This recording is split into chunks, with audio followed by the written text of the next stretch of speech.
Cuma sayangnya di kita yang dijadikan sebagai makalah ya, mendukung orang-orang yang salah ini seperti Khallaj, orang yang dipenggal lehernya di zaman Abbasiyah. Semua imam-imam tarekat nih ya, Sidi Abdul Qadir Jilani, Abdul Hasan Syazili, Bahuddin Shah Naqsyabandi, semua mereka mengalami itu.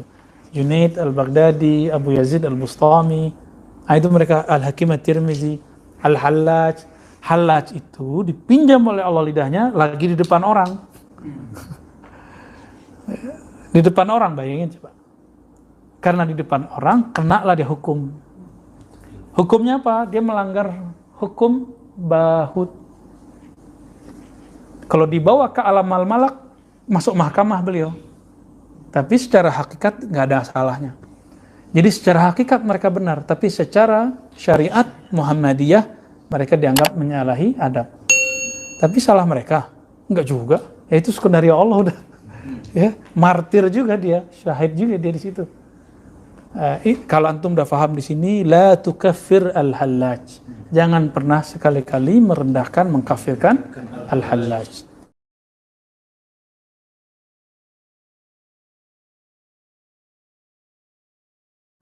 Udah paham kan? Termasuk Syekh Siti Jenar. Bagaimana caranya orang ibadah kepada Allah? Teman-teman kita yang ikut tarekat, ikut tasawuf ini, mereka menganggap tidak butuh dengan syariat. Kita belajar ma'rifat. Ma'rifat belajar tentang Allah tanpa melalui syariat. Syariat untuk orang awam. Para sahabat belajar syariat, teman-teman sekalian. Bagaimana kita sampai pada tingkat ma'rifat memahami Allah tanpa syariat? Enggak mungkin itu. Mustahil.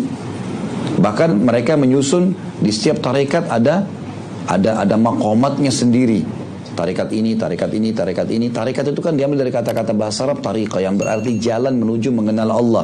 Tapi maunya jalannya masing-masing sendiri. Makanya tarekat ini caranya beda, tarekat ini caranya beda. Padahal Islam tidak punya itu ya. Cara ibadah kita satu, halal jelas, haram jelas. Cara sholatnya sudah jelas, membatalkan sholatnya jelas, kewajiban dan sunnahnya. Ini semua jelas semua kok, nggak ada sesuatu yang baru.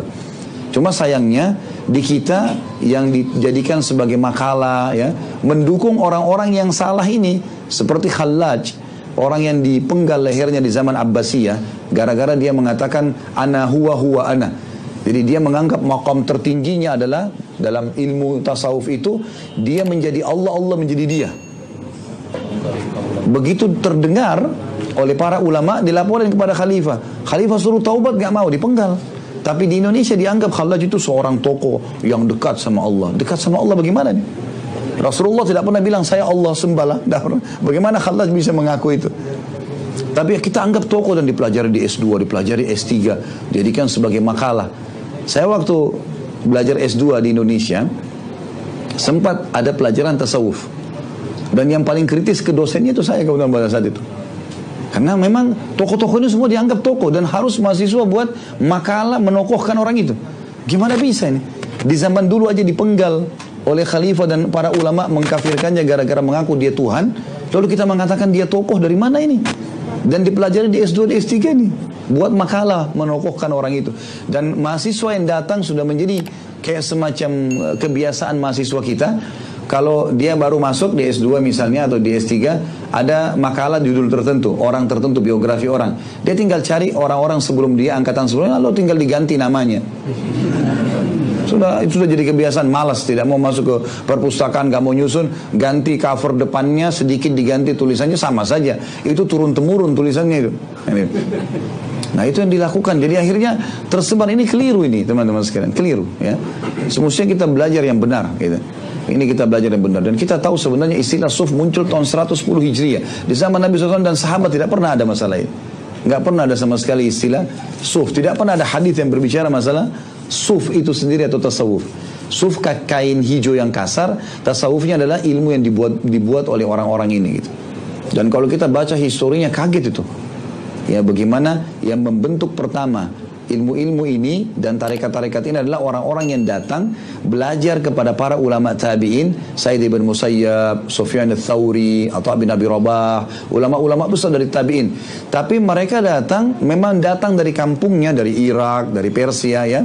Itu mereka datang, memang mereka niatnya bukan mau belajar, Mereka datang, mereka duduk 6 bulan, 5 bulan, kemudian pulang, lalu bilang, saya muridnya Sa'id bin Musayyab, saya muridnya Atha bin Abi Rabah. Oleh masyarakat ini ulama besar, ini muridnya, maka ditokohkanlah. Mulailah dia buka tarekat sendiri.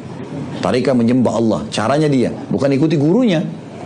Ya, kalau guru-gurunya ini ulama-ulama besar ini, mereka mengajar menyembah Allah dengan cara satu yang diajarkan baginda Nabi SAW. Ya. Maka ini harus hati-hati teman-teman sekalian. Ya. Kadang-kadang ada tarekat tertentu bangun tengah malam, saya dikirimkan cuplikannya begitu, lalu disuruh wirid tertentu, lalu kayak orang kesurupan, teriak-teriak. Ya.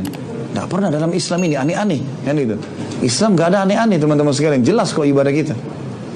Jangan lakukan hal-hal yang membuat orang lain juga a priori dengan Islam. Ya, orang menganggap Islam itu tidak benar, padahal sebenarnya tidak seperti itu.